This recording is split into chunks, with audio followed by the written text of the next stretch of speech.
네, 안녕하십니까. 오늘 말씀은 마태복음 4장 1절에서 25절 말씀을 읽겠습니다. 요절은 4장 4절 예수께서 대답하여 이르시되 기록되었으되 사람이 떡으로만 살 것이 아니요 하나님의 입으로부터 나오는 모든 말씀으로 살 것이라 하였느니라. 마태복음 4장은 시험 받으신 예수님의 말씀입니다. 그때 예수께서 성령에 이끌려 마귀에게 시험을 받으러 광야로 가사 이 40일을 밤낮으로 금식한 후에 줄이신지라. 예수님께서 세례를 받으시고 광야에서 시험을 받기 전에 40일 동안 금식을 하셨습니다. 예수님은 3번 시험을 이제 받으셨는데 구약 성경 신명기 6장을 2번, 8장을 1번 인용하셔서 사탄의 시험을 물리치셨습니다. 신명기 말씀으로 40년 광야 생활을 거의 마쳐갈 무렵 가나안 땅에 들어가기 일보 직전에 모세에게 주신 말씀이지 않습니까? 그런데 이스라엘은 약속의 땅 가나안에 들어가서 이제 여호수아 때부터 이 열왕기 이 이스라엘이 멸망할 때까지 결국 신명기 율법의 말씀에 불순종을 했습니다. 반면에 예수님은 40일 금식을 하시고 하나님의 말씀으로 사탄의 공격을 물리치시고 승리를 하셨습니다. 또한 고린도전서 10장 1, 2절에서 사도 바울은 모세에게 속하여 다 구름과 바다에서 세례를 받고 이스라엘이 하나님의 능력과 기적을 보면서 거듭나 세례를 받았다는 것입니다. 그리고 나서 이스라엘은 불기둥 구름기둥의 이끌림을 받아서 40년을 보냈고 예수님도 세례를 받으시고 후에 성령의 이끌림을 받아 광야에서 40일을 금식하며 보내셨습니다.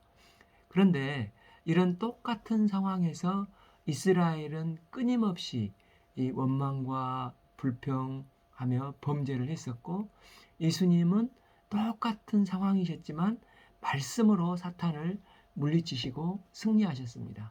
예수님께서 이 땅에 오셔서 죄가 없으시지만 히브리서 4장 16절처럼 우리의 체질을 똑같은 육신을 덧입으시고 이제 배고프고 목마르는 상태에서 시험을 받으셨지만 사탄의 유혹을 물리치시고 승리하심으로 온전한 의를 이루셨습니다. 3. 시험하는 자가 예수께 나와서 이르되 내가 만일 하나님의 아들이거든 명령하여 이 돌들로 떡덩이같이 되게 하라. 첫 번째 시험은 내가 만일 하나님의 아들이거든 그러면 명하여 이 돌들로 떡덩이가 되게 하라는 것이었습니다. 사탄은 지금 내가 배고픈데 하나님의 아들이잖니 그러면 뭐하라고 고생을 하느냐. 그 하나님의 아들의 권능을 사용하면 배고픈 이 빵 문제를 해결할 수 있을 거라고 유혹을 하고 있습니다. 예수님은 하나님의 아들의 신분이 아니라 지금 사람의 대표로서 시험을 받으시고 있습니다. 그래서 4절에서 예수님께서 대답하여 이르시되 기록되었으되 사람이 이렇게 하시면서 사람이 떡으로만 살 것이 아니요 하나님의 아들이라 하지 않고 사람이 하면서 사탄을 대적하고 있는 것입니다. 사탄은 예수님이 하나님 우편에만 앉아 계시지 왜 성육신을 하셔서 인간의 죄 문제를 해결하러 오시는 것을 너무 싫어하고 있는 것입니다. 그러나 아담이 인간으로서 실패했기 때문에 예수님은 인간 대표로서 제2 아담으로서 승리를 하셔야 합니다. 예수님이 인간의 시험을 당하시는데 신적인 능력을 사용하시면 시험에서 실패를 하기 때문입니다. 하나님의 원칙은 돌로 떡을 만들어 먹는 것이 하나님이 원하시는 것이 아닙니다. 사도 바울도 데살로니가 후서 3장에서 일하기 싫은 자는 먹지도 말라 하지 않았습니까? 때문에 에, 이 돌들로 떡을 만들어 이런 능력을 편법으로 뚝딱 해서 문제를 해결하는 것을 하나님은 원하시는 법칙이 아니십니다. 그래서 예수님은 뭐라고 말씀을 하셨습니까? 4절 B 하나님의 입으로 나오는 모든 말씀으로 살 거라 하시니 예수님은 하나님께서 말씀으로 정해주신 법칙대로 살아야지 조금 고생이 있고 어려움이 있다고 해서 하나님의 말씀의 원칙을 무시하고 사는 것은 참다운 인간의 모습이 아니라는 것을 분명히 사탄에게 지적을 하고 계십니다. 사탄은 오직 육체의 필요에만 매달리게 하는 게 고단수 유혹을 하지만 주님은 말씀을 기억하고 사람이 떡으로만 사는 게 아니라고 말씀하심으로 말씀으로 산 것임을 분명히 말씀을 하고 계십니다. 우리가 기록된 말씀을 믿음으로 사탄의 시험을 이기고 승리해 나가는 삶이 될 수 있기를 기도합니다. 두 번째 시험이 무엇입니까? 5. 이에 마귀가 예수를 거룩한 성으로 데려다가 성전 꼭대기에 세우고 밑을 보니 6. 이르되 내가 만일 하나님의 아들이어든 뛰어내리라. 기록되었으되 그가 너를 위하여 그 사자들을 명하시리니 그들이 손으로 너를 받들어 밭이 돌에 부딪히지 않게 하리로다 하였느니라.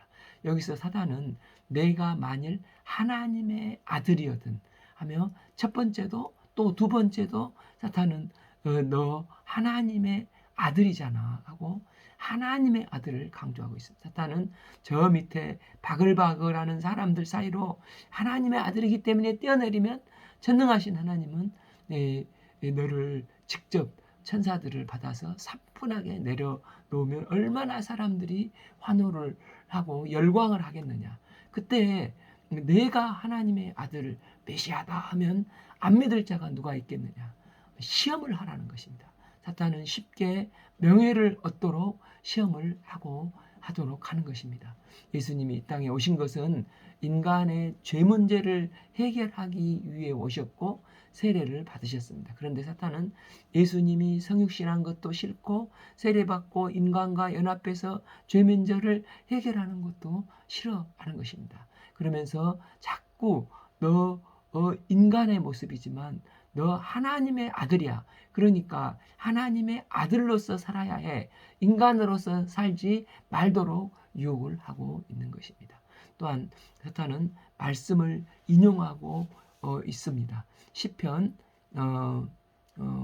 91장 1편 11, 12절을 교묘하게 말씀을 왜곡해서 인용을 하고 있습니다. 이 말씀은 본래의 뜻은 택한 자들에 대한 하나님의 보호와 사랑을 노래하는 말씀입니다. 그런데 사탄은 하나님의 사랑을 시험하는 죄를 범하도록 왜곡하여 영웅 심리를 부추기고 있는 것입니다. 오늘날도 사탄은 성경을 이용해서 전후 맥락을 빼고 제 멋대로 해석해서 유혹을 합니다. 신천지나 또 어머니 신이나 얼마나 교묘하게 말씀을 악용해서 유혹을 하고 있습니까? 그러면 예수님은 이런 간교한 사탄의 시험을 어떻게 이기셨습니까?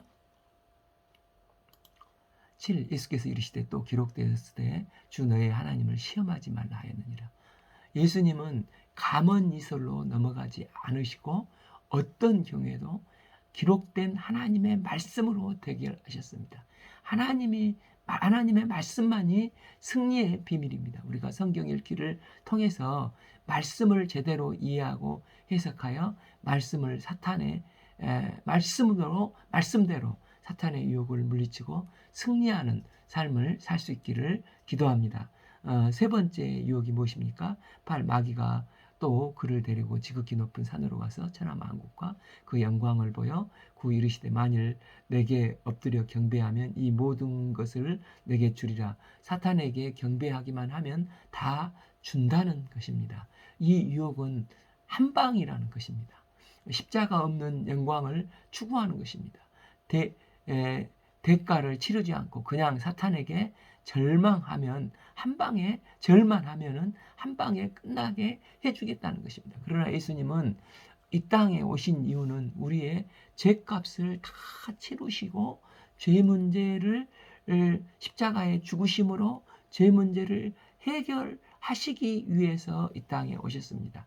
십자가를 통한 영광을 받기 위해 원하셨습니다. 십자가 없는 영광은 유혹입니다. 12에 예수께서 말씀하시되 사단아 물러가라 기록되었으되 주 너의 하나님께 경배하고 다만 그를 섬기라 하였느니라. 11에 마귀가 예수를 떠나고 천사들이 나와서 수종을 드니라.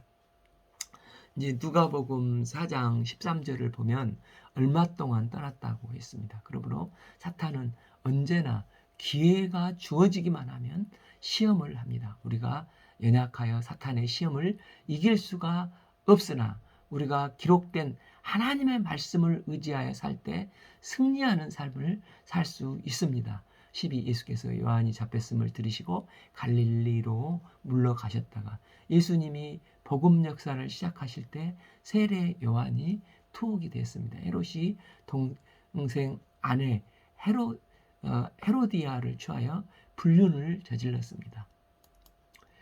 그래서 세례 요한이 이런 헤롯을 비난하며 책망하고 마태복음 14장 4절에서 당신이 그 여자를 차지한 것이 옳지 않다 했는데 이에 화가 난 헤롯은 그의 입을 막기 위해서 옥에 가두어 버렸습니다.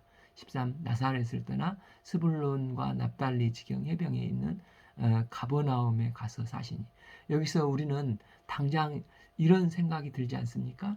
세례 요한은 예수님의 친척이고 또 예수님의 길을 예비했는데 예수님은 왜 헤롯과 싸우거나 구명운동을 벌이지 않으시는가? 그러나 예수님은 이 시대의 불의와 싸우시는 어떤 지엽적인 문제보다 온 인류의 근본 문제인 죄 문제를 해결하시기 위해서 이 땅에 오셨습니다.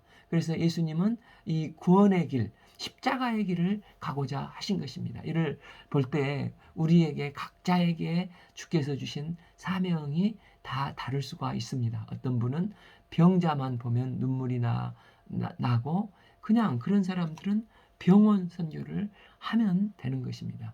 반면 북한 말만 하면 또 눈물이 줄줄 나오는 분이 있는데 이런 분은 북한 선교를 위해서 기도하고 쓰임 받으면 됩니다. 저 같은 경우는 세계 선교와 어떤 학원 사역을 생각하면 가슴이 두근거립니다. 이처럼 세례 요한은 세례 요한의 사명이 주어져 있고 예수님은 메시아의 사명이 있으십니다. 다만 부르심을 쫓아 각자의 하나님 앞에서 사명을 감당하면 됩니다. 나와 사명이 다르다고 저 사람은 또 저 교회는 사랑이 없다 이렇게 괜히 싸움을 붙이려고 할 필요가 전혀 없다는 것입니다. 우리가 하나님 앞에서 나에게 맡겨주신 사명을 충성스럽게 감당하는 주의 종들이 될 수 있기를 빕니다. 마침 예수님은 그의 고향 나사렛을 떠나 가버나움에 가서 복음 역사를 시작하셨습니다. 13 나사렛을 떠나 스불론과 납달리 지경 해변에 있는 가버나움에 가서 사시니 갈릴리 주변에 30여 개의 촌락이 있는데 그 중에 제일 큰 곳이 가버나움이라고 합니다. 이 가버나움은 베드로, 안드레, 요한, 야고보, 빌립, 나다나엘 등 제자들이 살고 있었던 곳입니다. 14 이는 선지자 이사야를 통하여 하신 말씀을 이루려 하심이라. 15 스불론 땅과 납달리 땅과 요단 강 저편 해변길과 이방의 갈릴리여. 16 흑암에 앉은 백성이 큰 빛을 보았고 사망의 땅과 그늘에 앉은 자들에게 빛이 빛이었도다 하였느니라. 선지자 이사야는 장차 큰 빛이 오는데 흑암의 땅 스불론과 납달리 이 갈릴리 이방의 지역에 빛이 비추게 될 것을 예언을 했습니다. 이 세 지파의 북쪽 이 지파가 이게 북쪽 변경 지역에 위치하고 있었는데 이스라엘은 역사 속에서 아수르, 아람, 바벨론 등 수없는 침략을 당하고 짓밟히고 압제를 당했던 곳입니다. 그래서 이곳에는 혼혈족이 많은 곳이라고 합니다. 그런데 하나님은 메시아를 흑암의 땅, 이 땅에 보내주시겠다고 하시는 것입니다. 그래서 예수님 초기 사역을 수도 예루살렘이 아닌 가장 연약하고 흑암에 앉은 고통 속에서 허덕이는 사람들을 찾아오셔서 그들에게 희망의 빛을 비춰주신 것입니다. 17 이때부터 예수께서 비로소 전파하여 이르시되 회개하여 천국이 회개하라 천국이 가까웠느니라 하시더라. 18 갈릴리 해변에 다니시다가 두 형제 곧 베드로라 하는 시몬과 그의 형제 안드레가 바다에 그물을 던지는 것을 보시니 그들은 어부라. 예수님은 제자들을 부르실 때 무엇보다도 그물을 던지면 성실하게 열심히 일하는 사람들을 부르셨습니다. 또한 주님의 제자로 부르신 사람들은 다 평범한 사람들이었습니다. 당시 어부는 예루살렘의 바리새인이나 사두개인처럼 고등교육을 받지 않았습니다. 그러나 말씀을 이들은 단순히 믿고 순종하는 소박한 배우고자 하는 사람들이었습니다. 19 말씀하시되 나를 따라오라 내가 너희를 사람 낚는 어부가 되게 하리라 하시니 예수님은 나를 따라오너라 말씀으로 제자로 그들을 부르셨습니다.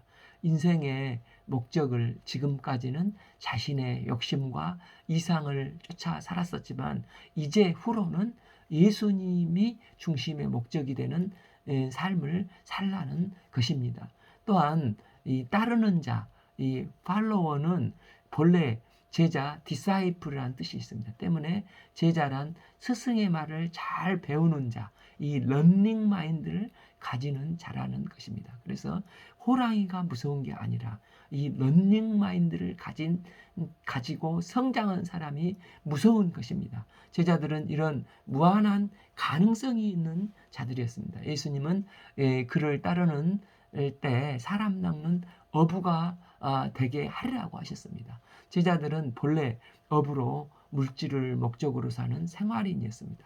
이런 생활은 어느 정도 재미가 있기도 하지만 오래 가면 이 반복된 이 생활로 매너리즘에 빠지고 허무감에 빠지고 삶의 의미와 목적을 잃어버립니다. 반면 사람 낚는 어부는 죄와 죽음의 바다에서 허우적거린 자를 건져내어서 생명의 세계로 인도하는 데 쓰임받는 삶을 삽니다. 또한 하나님과 바른 관계성을 맺고 그리스도의 장성한 분량까지 하나님의 형상을 회복하는 데 쓰임받도록 쓰임받는 영광스러운 인생이 되는 것입니다. 그래서 다니엘서 12장 3절에 많은 사람을 옳은 대로 돌아오게 한 자는 별과 같이 영원토록 빛나리라 하였습니다. 베드로는 원래 갈릴리 바다에서 어부질을 하면서 그 바다의 물거품처럼 사라질 의미 없는 인생이었습니다. 그런 그가 예수님을 만나고 말씀에 의지해서 예수님의 제자가 되었을 때 그는 인류의 스승이 되어 영원토록 빛나는 별과 같은 인생으로 복된 인생이 되었습니다. 20 그들이 곧 그물을 버려두고 예수를 따르니라. 21 거기서 더 가시다가 다른 두 형제 곧 세베대의 아들 야고보와 그의 형제 요한이 그의 아버지 세베대와 함께 배에서 물 깁는 것을 보시고 부르시니 물 깁는 것을 보시고 부르시니 22 그들이 곧 배와 아버지를 버려두고 예수를 따르니라. 제자들의 공통된 특징이 무엇입니까? 베드로와 안드레는 곧 그물을 버려두고 예수를 따랐습니다. 야고보와 요한도 곧 아버지를 버려두고 예수님을 따랐습니다. 그런데 마가복음 1장 20절 곧 부르시니 그 아버지 세베대를 품꾼들과 함께 배에 버려두고 예수님을 따라가니라.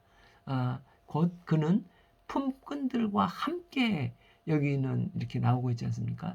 이걸 볼 때 아마도 야고보와 요한은 풀타임으로 예수님의 제자로 이제 부름받고 결단을 했지만 이 늙은 아버지가 눈에 밝혔던 것 같습니다. 밟혔던 것 같습니다. 그래서 그들은 아버지를 돌보도록 품꾼을 사서 그 품꾼에게 아버지를 의탁을 하고 주님을 쫓은 것 같습니다. 즉 아버지를 고려장 하듯이 내팽개치고 도망가듯이 제자가 된 게 아니라 아버지가 충분히 사실 수 있도록 배려를 해놓고 제자의 길을 떠난 것입니다. 예수님을 따랐던 사람들은 참으로 많습니다. 70제자도 있고 500의 형제들이 예수님의 부활을 봤다고 했습니다.